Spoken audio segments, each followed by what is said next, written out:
This just sent straight from Philly. Philly MC said they want that smoke, so we're gonna see what y'all got. Meek Mill, you know, you ain't got nothing but air and opportunity. Show them how it's done. I'm at a point in my life like we all grew up in the streets and we try to be better, but they labeled us felons, sent us back to jail. I had to fight against that the whole time. Where would you be right now if you were just Meek Mill, who nobody knew, if you didn't have all these powerful people who raised your case up and made people pay attention? I would be in prison. Hey, what's up, King Son? Man, you doing it, man. You deserve it, Daddy. You putting in that work. Proud of you. I love you. Meek Mill's got to deal with what he got to deal with based on the relationship him and Puff had. They promised him the world, but what they delivered was a nightmare disguised as opportunity. Tonight, we're connecting the dots between Diddy's mentorship and the systematic breakdown of one of Philadelphia's brightest stars. This isn't just about industry politics. This is about predry, behavior, power dynamics, and what happens when desperation meets manipulation. Let's start with what most people missed. Meek Mill wasn't randomly chosen by Diddy. He was strategically targeted at his most vulnerable moment. Fresh out of prison in 2018, career in limbo, legal troubles mounting, and desperate for someone with real power to believe in him. That's when preds strike, not when you're strong, but when you're grateful. Diddy had perfected this formula over decades. Identify young talent at their breaking point, offer them salvation through your industry connections, then slowly shift the terms of that friendship until they're trapped. The initial offer always sounds like mentorship, but the reality becomes something much darker. Meek Mill's got to deal with what he got to deal with based on the relationship him and Puff had. Dressing alike, being cozy, Puff calling him daddy, saying little innuendos to him. People are looking at that and saying Meek Mill is wrong for saying no Diddy. But you can't tell a man how to spend his money and how to make love to his wife or his Diddy. Gene Deal doesn't speak lightly. When a man who's seen the inside of Bad Boy's operations for years talks about consequences, he's not talking about missed studio sessions or contract disputes. He's talking about the price Meek paid for getting too close to a system designed to exploit vulnerability. And that opportunity was always the trap. It came to Meek on May 3rd, 2014. Diddy spent $25,000 to rent the Parisian Palace in Las Vegas for Meek's 27th birthday. To the outside world, it looked like generosity. To insiders, it was an investment, and investments always expect returns. What happened at that party wasn't celebration, it was an initiation. Property manager Jason Haight's testimony reveals the aftermath. Red-stained sheets, used condoms, coke residue, razor blades, and industrial amounts of lubricant. But here's what makes it worse. Diddy had specifically requested double-sided locks on all bedrooms, with keys given only to him. That's not party planning, that's trap construction. They came recently. This happened a long time ago, but they recently just made a statement that they found loads of cocaine. I wonder what they did with the cocaine, because they didn't turn it over to the police. They said they found loads of cocaine, razor blades. They said that the sheets were bloody, nasty. They found a whole lot of used condoms. And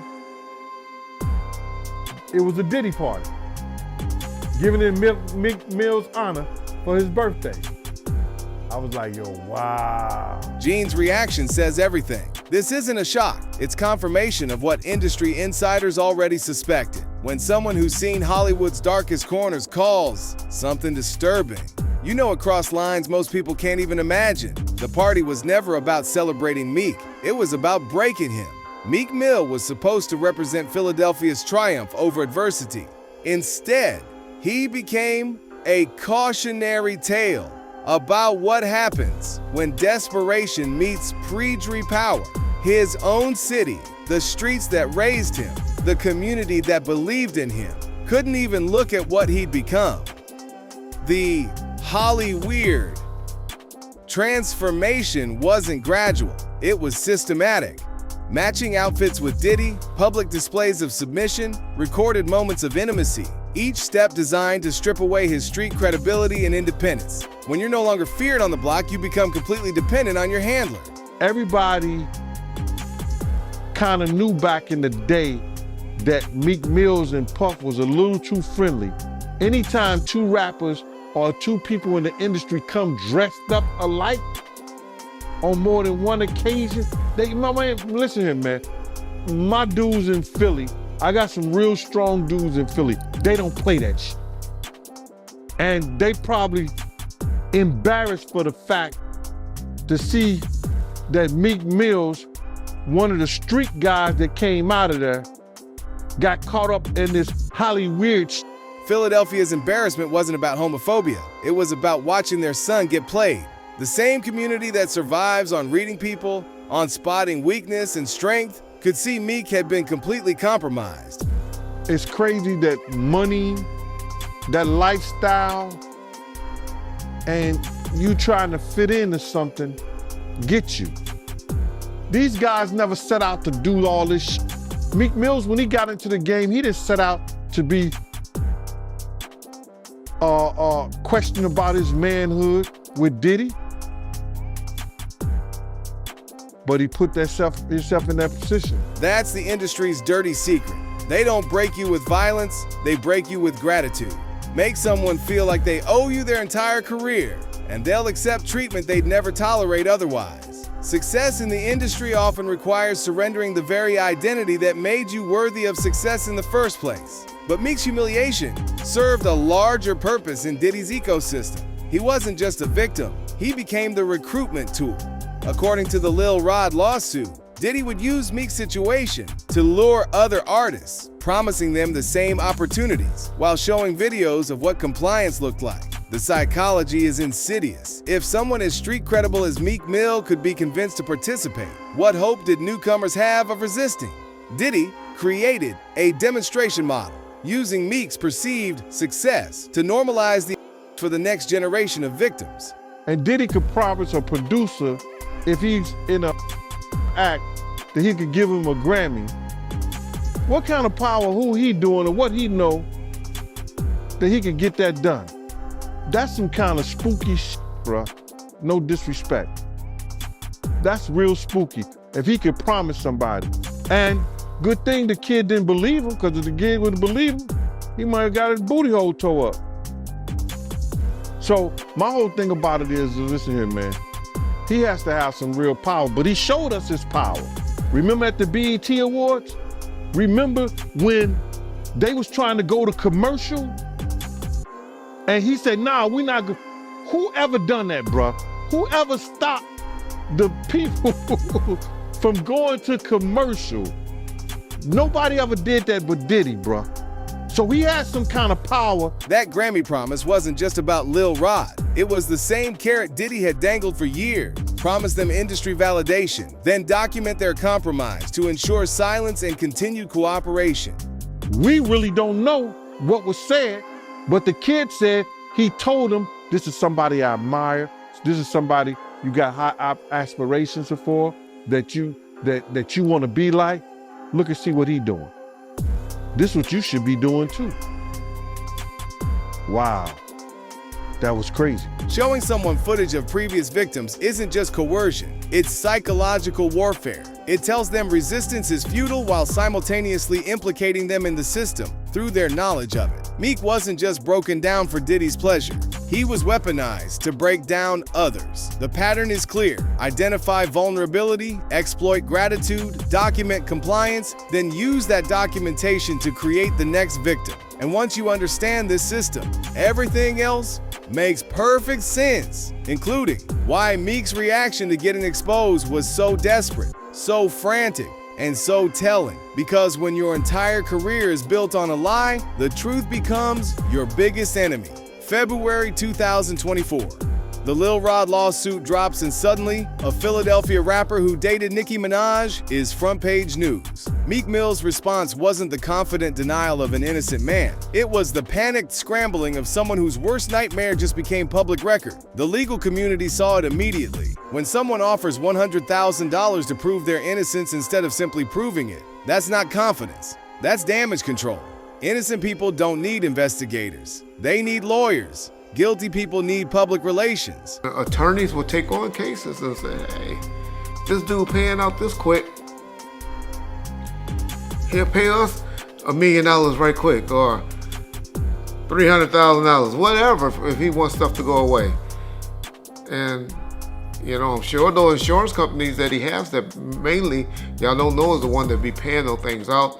I try to educate y'all on, is usually your company insurance companies that pay them out and make the decisions. When you have the business insurance, or the businesses, you have the different type of insurance that make you pay out the thing. Because by the time you have all the different lawyers and stuff involved, it's just as quick to settle a case. So that's unfortunately is what's happening to Puffy. Everybody's gonna come out of the woodworks. So I'm not trying to say that he don't deserve any of these lawsuits. I don't believe about Meek Mills. I'm a Meek Mill fan. I don't know what happened.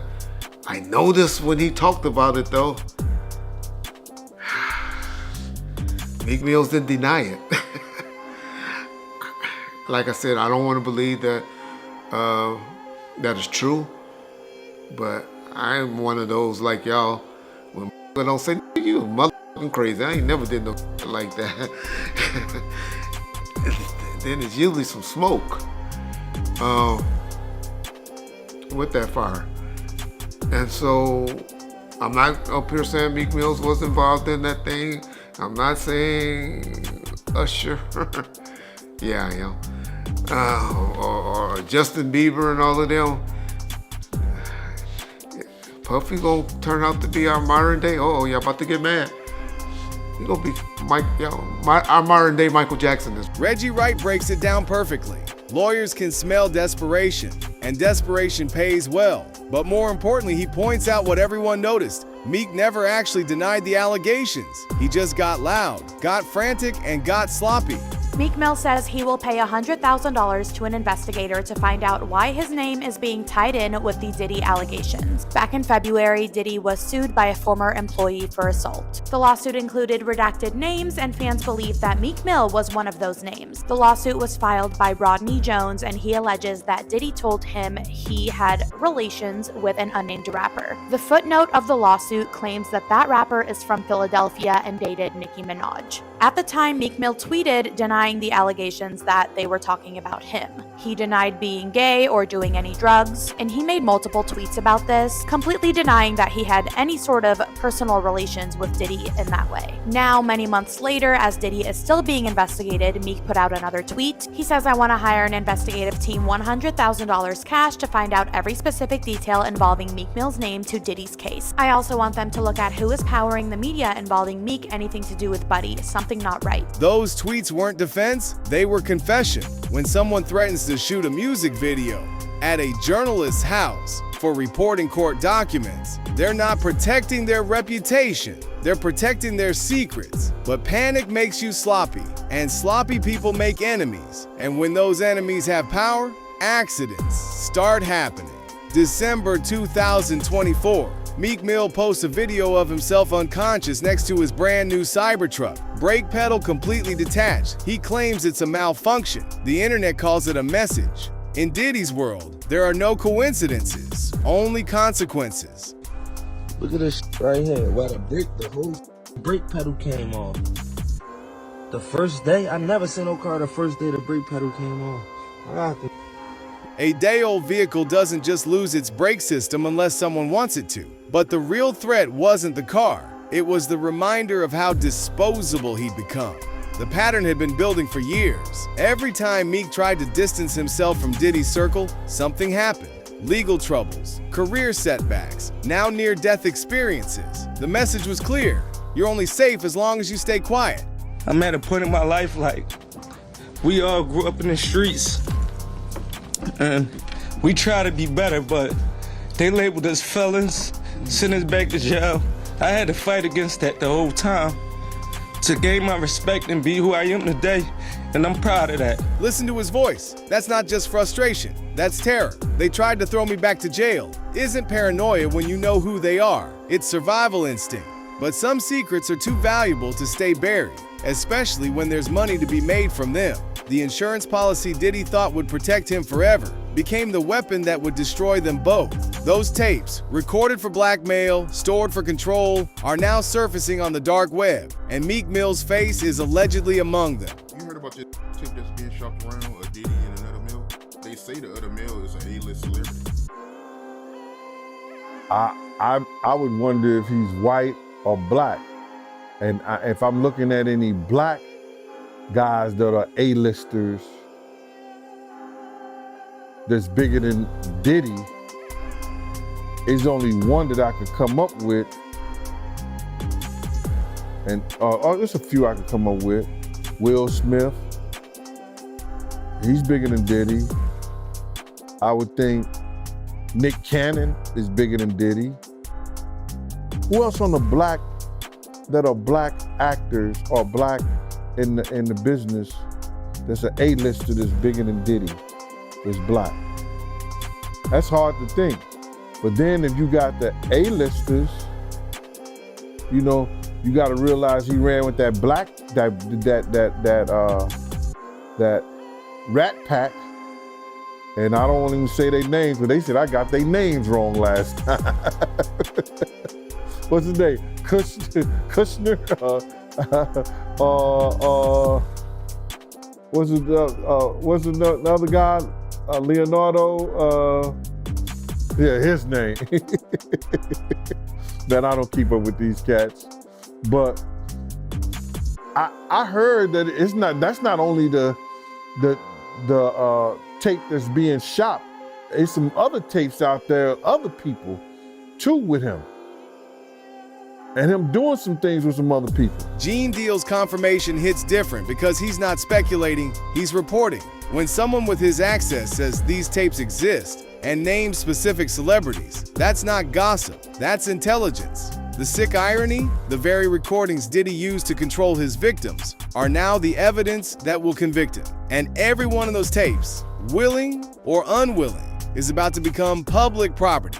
A lot of his people that know him, a lot of the people that been in those parties and seen probably some unscrupulous shit that went down and was like, ooh, I was there. I hope they don't got me on tape. They feeling a certain way, so they're not gonna speak on nothing until they've been approached with something. You gotta realize, when Homeland Security get their evidence together, they're gonna send agents out. You understand? They might send an agent out to me. Yo, what do you know? What have you heard? What have you seen? What's been going on? You know what I'm saying? You know, did this happen when you was around him? Did this happen back in the day? That's what they're gonna wanna know. You know what I'm saying? So they're gonna send investigators out. They're gonna send people out for anybody that they can get some information from to help their case. So those celebrities ain't gonna say nothing. You know, you got your man Stevie J speaking on it right now. He'll be one of the first dudes that they'll probably pull to the side and say, yo, well, you say that your man, I heard you on TMZ say that he never did this and he never did that, but ain't this you? If those pictures or those films or anything like that exists. You know what I'm saying? That's what they pay those agents to do. So, of course, I don't believe that none of the people who are his celebrity friends is gonna speak or say nothing until they're either contacted or they know what they really got. So you feel like they might be worried that they might be on tape at one of Diddy parties doing something they wasn't supposed to be doing? I think that the celebrities that may be worried is because what Lil Rob said. LaRob said in this affidavit that Diddy had every room taped and bugged. Diddy had, yo, bruh, can you imagine? He had every room taped and bugged, and they found little bugs or little tape recorders. I mean, little those micro projectors or whatever like that, or video cameras. They found them in the house, bro. So by them having those things in the house, and people know there's drugs, there's alcohol, there's loose women, there's loose men, woman on woman, man on man. Even Orlando stepped in to give his own tea on the Meek Mill and Diddy situation.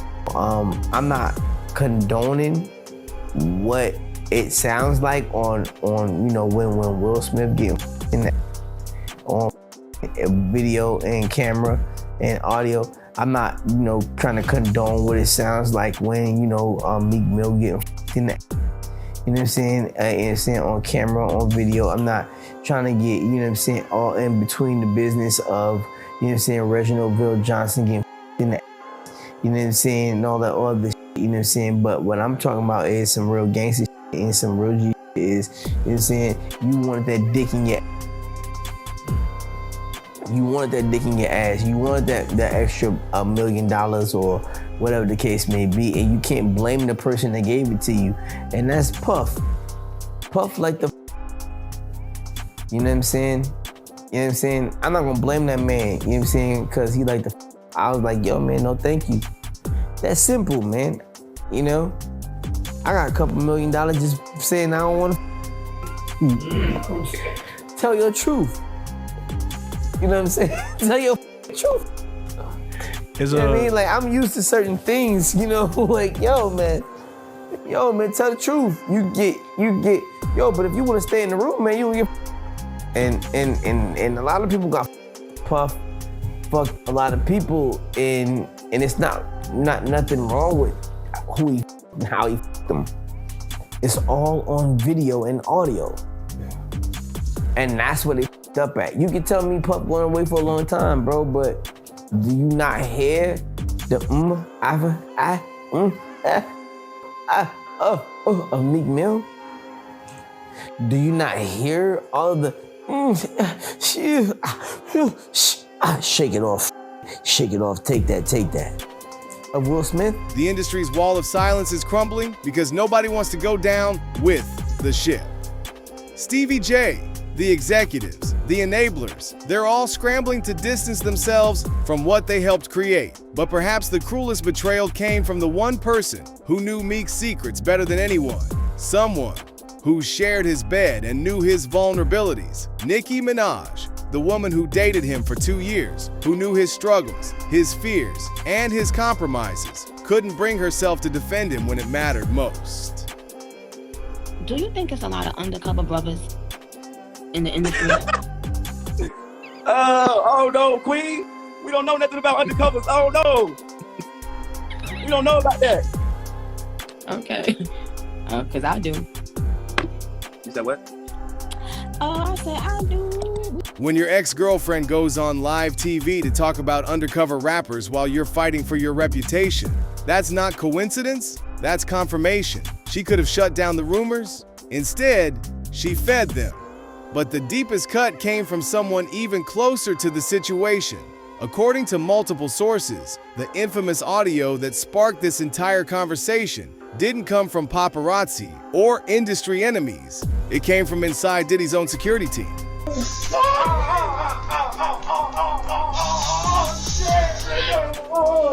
the champagne was spiked, son. Like, all the champagne was spiked. Everybody was passed out. I don't drink, so I was playing that shit off like I don't drink. I smoke. Like, I smoke and I had my own weed, but like everybody was passed out. Yo, Diddy had that man in the room. Look, yes, I put my ear to the door and I brought the phone because Diddy started going in overdrive. I ain't know what the was going on, but I just heard balls slapping against ass cheeks. I heard struggling to take dick. I heard being like, yeah, daddy. Like when he started all that daddy this and daddy that. And then I heard some hollering and struggling like, yeah, I kept the phone there and I recorded all that shit because I was like, this Diddy bitch. So I'm finna put the squeeze on. The bodyguard's revelation changes everything. Spiked drinks, forced encounters with S-workers, recorded sessions. This wasn't a relationship. It was systematic mistreatment documented for future leverage. But that's not even the sickest part of this whole fiasco. According to industry insider Jaguar Wright, the physical toll on Meek went far beyond psychological trauma. She revealed that Meek had to make multiple hospital visits because his sessions with Diddy left him with a biological gift that will stay with him for the rest of his life. I mean, he actually caught HIV, like having like a lot of women. Oh yeah, let's just go down the rabbit hole of all of his sins. I'm just saying. You want to know what's wild about that though?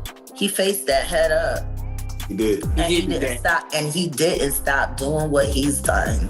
He an advocate. Now he did that. And period. Listen to me. He faced that head up. How many dudes is running around undetectable? G. Come on. In the game. Man. Because I could tell you 20 right now that I could rattle off names, and wouldn't nobody be able to sue me. Think about the calculated cruelty of that. Diddy didn't just exploit Meek's vulnerability, he infected him, then continued to demand participation, even after the alleged disease transmission occurred. This wasn't just about power or control. It was about creating a permanent, irreversible bond of silence through shared biological consequences. The timing becomes even more sinister when you consider Diddy's recent conviction and 30-year sentence. As the walls were closing in, as federal agents were building their case, Meek wasn't just fighting for his reputation. He was fighting to keep his medical records private.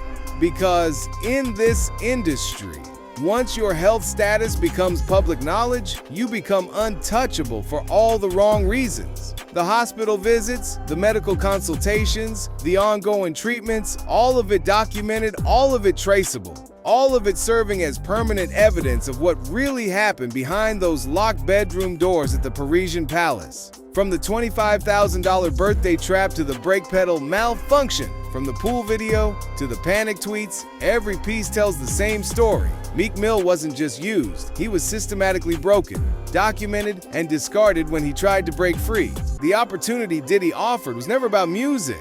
It was about creating the perfect victim, grateful enough to participate, desperate enough to stay quiet, and documented enough to never escape.